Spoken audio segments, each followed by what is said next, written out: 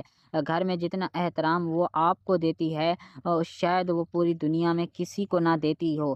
اگر آپ چاہیں تو ہم مل کر اس گھر کو بہتر بنا سکتے ہیں، بس تھوڑا سا اعتماد چاہیے۔ یہ وہ جملہ تھا جس نے نازیہ بیگم کے دل میں چھپا ہوا بوجھ جیسے کھول دیا۔ انہوں نے پہلی بار حارث کی طرف پوری نرمی سے دیکھا، کیا تم واقعی ایسا ہی سوچتے ہو؟ حارث نے ہاں میں سر ہلا دیا۔ اس دن کے بعد گھر کا ماحول تو تھوڑا سا بدلنے لگا۔ نازیہ بیگم نے حارث کو موقع دیا اور حارث نے ان کو کبھی بھی مایوس نہیں کیا۔ ریشم کی اس تبدیلی کو دیکھ کر وہ خوش تھی مگر اسے اندازہ نہ تھا کہ اصل امتحان تو ابھی باقی ہے۔ چند ہفتے ہی گزرے تھے کہ ایک دن نازیہ بیگم شدید بیمار پڑ گئیں۔ ڈاکٹر نے کچھ ٹیسٹ تجویز کیے اور رپورٹ دیکھ کر بتایا کہ انہیں شدید ذہنی دباؤ کی وجہ سے کئی مسائل ہو چکے ہیں۔ حارث نے فوراً ذمہ داری سنبھالی۔ وہ نازیہ بیگم کو ڈاکٹر کے پاس لے جاتا، دوائیاں لاتا، کھانے پینے کا خاص خیال رکھتا، یہاں تک کہ رات کو بھی کئی بار جا کر ان کی خیریت پوچھ آتا۔ نازیہ بیگم حیران تھی کہ جس داماد پر وہ شک کرتی آ رہی تھیں وہی ان کی اب سب سے زیادہ بڑی طاقت بن گیا تھا۔ ایک رات وہ اپنے کمرے میں لیٹی تھی، روشنی مدھم تھی، ماحول میں خاموشی تھی۔ انہوں نے دیکھا کہ حارث دروازے میں کھڑا انہیں دیکھ رہا تھا۔ وہ آہستہ سے بولی کہ تم اتنی فکر نہ کیا کرو، میں ٹھیک ہوں۔ حارث نے مسکرا کر کہا، آپ ٹھیک ہوں گی تو گھر ٹھیک ہوگا۔ یہ سن کر نازیہ بیگم کی آنکھیں نم ہو گئیں۔ حارث میں نے تمہارے ساتھ بہت سختی کی ہے، شاید ضرورت سے زیادہ، لیکن تم نے کبھی شکایت ہی نہیں کی۔ میں کبھی یہ نہیں بھولوں گی۔ وقت گزرتا گیا، نازیہ بیگم کی صحت بہتر ہوتی گئی اور گھر میں محبت کا ماحول بڑھتا گیا مگر ایک دن ایک نئی غلط فہمی نے سب کچھ ہلا کر رکھ دیا۔ محلے کی ایک عورت نے ریشم کے کان میں بھر دیا کہ تمہارا شوہر تمہاری ماں کا ضرورت سے زیادہ خیال رکھتا ہے، کہیں وہ رشتے میں زیادہ قریب نہ ہو جائیں۔ یہ بات انتہائی غلط اور بدنیتی پر مبنی تھی لیکن ریشم جو کہ پہلے سے ہی دباؤ میں تھی اس نے بات کو سنجیدگی سے لے لیا۔ اس کے ذہن میں ایک لمحے کے لیے شک پیدا ہو گیا، حالانکہ ایسا کچھ تھا ہی نہیں۔ ریشم نے رونا شروع کر دیا، حارث کو طعنے دینے لگی اور نازیہ بیگم اس پر شاک میں تھیں۔ وہ بولی بھی نہ سکیں، یہ سب غلط ہے۔ گھر کا ماحول دوبارہ بگڑنے لگا۔ حارث کے لیے سب سے زیادہ تکلیف دہ بات یہ تھی کہ ریشم نے اس کے کردار پر سوال اٹھایا ہے، جبکہ وہ تو ہمیشہ عزت اور ذمہ داری کے احساس سے نازیہ بیگم کی مدد کرتا آ رہا تھا۔ آخرکار ایک دن حارث خاموشی سے گھر سے باہر نکل گیا اور کافی دیر تک واپس نہ آیا۔ رات کو جب وہ آیا تو اس کے ہاتھ میں نازیہ بیگم کی پرانی رپورٹس تھیں جن میں ڈاکٹر نے واضح لکھا تھا کہ انہیں ذہنی دباؤ کی وجہ سے خیال اور سپورٹ کی بہت زیادہ ضرورت ہے۔ حارث نے ریشم کے سامنے وہ رپورٹ لا کر رکھ دیں اور کہا کہ اگر تم چاہتی ہو کہ میں تمہاری ماں کا زیادہ خیال نہ رکھوں تو تم خود فیصلہ کر لو، لیکن میں اس گھر کا داماد ہی نہیں، ایک انسان بھی ہوں، میں کسی کو بھی تکلیف میں نہیں دیکھ سکتا۔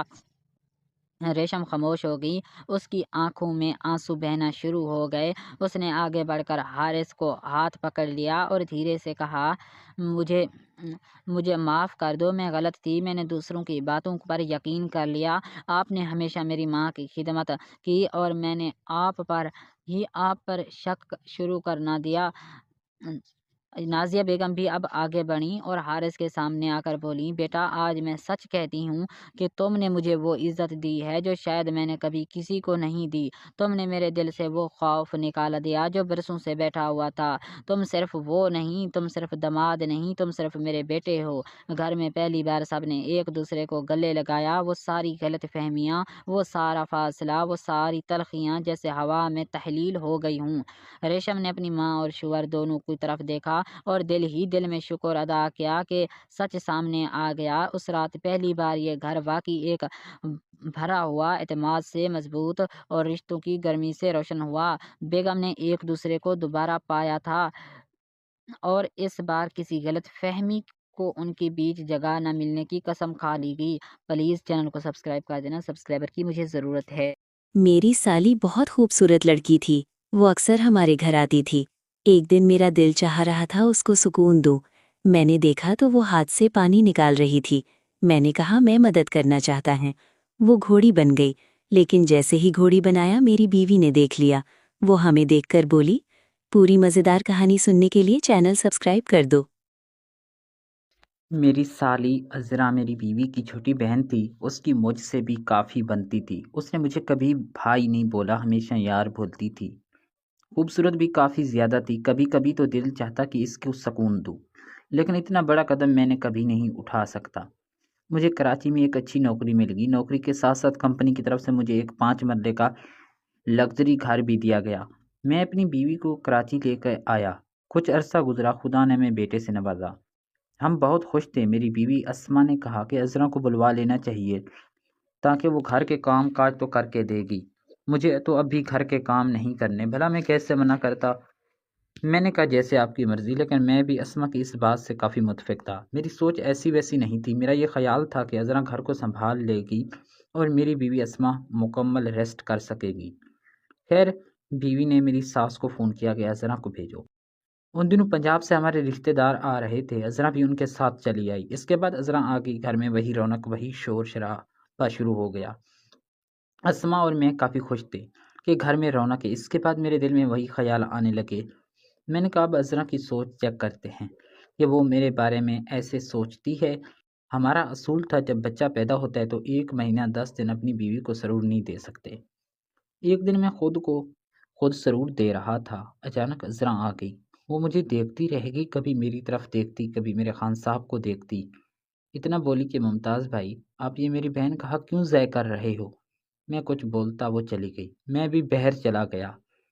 اس کے بعد جب میں گھر واپس آیا تو عذرا کچن میں چائے بنا رہی تھی۔ میں نے پوچھا کیا بنا رہی ہو؟ عذرا نے کوئی جواب نہیں دیا۔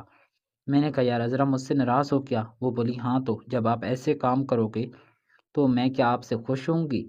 میں نے کہا کافی دن ہو گئے تھے، اب صبر نہیں ہو رہا تھا۔ عذرا بولی تو ایسے ضائع کرنا تھی کیا؟ میں نے کہا اور کوئی راستہ بھی تو نہیں تھا۔ عذرا بولی چلو اسما اس قابل نہیں تھی، میں تو تھی، ضائع کرنے کی کیا ضرورت تھی؟ مجھے یہ سن کر یقین نہیں آ رہا تھا کہ یہ بات عذرا کہہ رہی ہے۔ پھر مجھے یاد آیا اس وقت عذرا خان صاحب کو کیوں دیکھ رہی تھی۔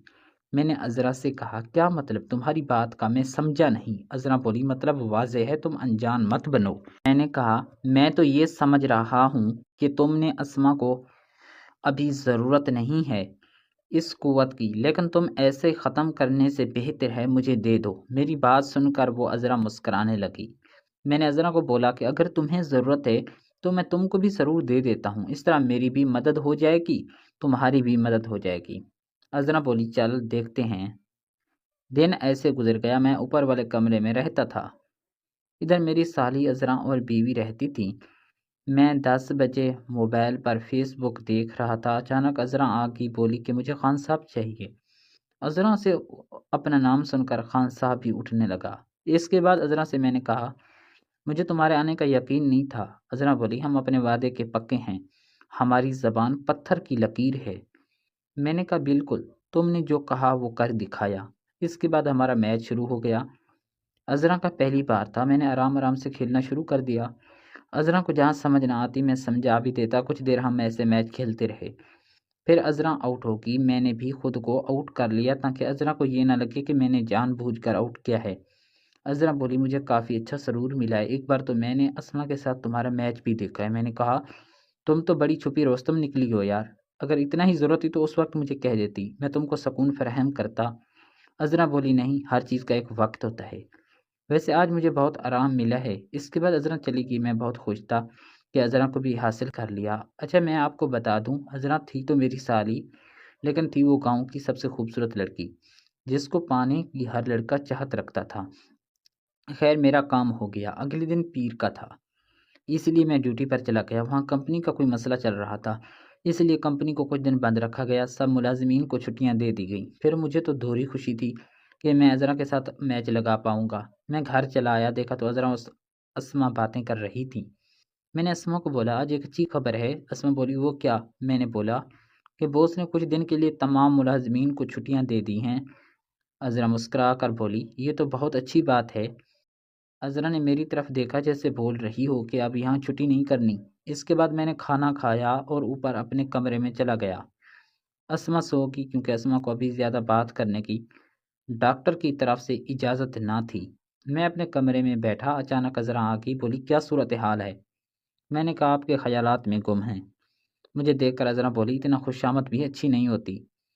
میں ہنسنے لگا، میں نے کہا ہو نہ جائے ایک میچ۔ عذرا بولی یار میں تو آئی کھڑی ہوں، اب آپ کی مرضی ہے، باتوں میں وقت ضائع کرنا ہے یا کام شروع کرنا ہے۔ پھر ہم ایک خاص وقت میں داخل ہو گئے جہاں باقی خیالات انسان بھول جاتا ہے، میں بس سرور ہی سرور ہوتا ہے۔ کافی دیر ہم کھیل میں مصروف رہے۔ اس کے بعد عذرا بولی میں یہاں سے واپس کیسے جاؤں گی؟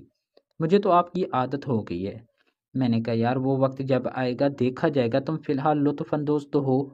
اس کے بعد عذرا چلی گئی، میں نیند میں مشغول ہو گیا۔ جب اٹھا تو نیچے آیا، اسما سے باتیں کی، اتنے میں عذرا چائے بنا کر لائی۔ میں نے کہا اسما عذرا کو نوکرانی رکھ لیتے ہیں۔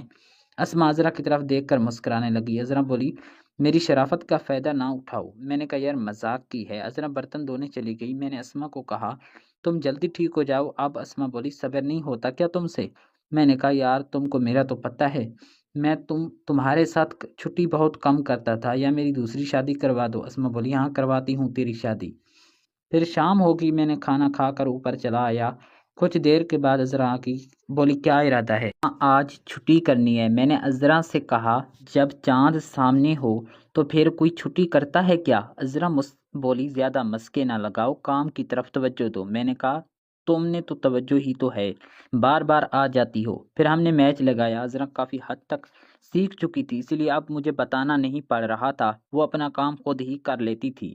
عذرا کو پانی کا خواب پورا ہوا۔ اس کے بعد ہم اکثر ایک دوسرے کی مدد کرتے تھے۔ پھر آہستہ آہستہ اسما بھی اب ٹھیک ہو چکی تھی، لیکن ہمارا دھیان ابھی اس طرف گیا ہی نہیں تھا کہ اسما ہمارے بارے میں یہ سب جان سکتی ہے۔ ہم بے تکلفی میں ایک دوسرے کے ساتھ خاص اوقات گزارتے تھے۔ ایک دن ہم کام میں لگے ہوئے تھے، اسما آ گئی اور وہ ہمارا میچ دیکھتی رہی۔ جب میچ لگا کر ہم دونوں ہی آؤٹ ہو گئے تو دیکھا کہ اسما کھڑی ہے۔ ہم اسما کو دیکھ کر دنگ رہ گئے۔ عذرا میں کھڑے ہوئے تھے، اسما میں دیکھ کر مسکرا رہی تھی۔ میں کچھ بولنے والا ہی تھا کہ اسما بولی بس بس، مجھے صفائیاں دینے کی ضرورت نہیں ہے، مجھے پہلے دن سے ہی پتہ لگ گیا تھا، تمہاری باتیں سب مجھے سنائی دیتی تھی۔ میں نے تم کو یہ سوچ کر کچھ نہیں کہا کہ گھر میں ناراضگی والا ماحول نہ بنے، میں تم دونوں پر کوئی ناراض نہیں ہوں۔ اس کے بعد اکثر اسما بھی ہمارے ساتھ شامل ہو جاتی تھی۔ اگر کہانی اچھی لگی ہو تو چینل کو سبسکرائب لازمی کر دیں، سبسکرائبر کی مجھے ضرورت ہے، پلیز سبسکرائب کر دو۔ یہ ایک فنکشنل کہانی ہے، اس میں تمام کردار فرضی ہیں۔ ہمارا مقصد آپ کے خوبصورت چہروں پر مسکراہٹ لانا ہے۔ کچھ الفاظ ڈبل میننگ پر مشتمل ہوتے ہیں لیکن ان کا مقصد پاک ہوتا ہے، کوئی غلط فہمی کے طور پر نہ لے۔ شکریہ، چینل کو لازمی سبسکرائب کر دیں۔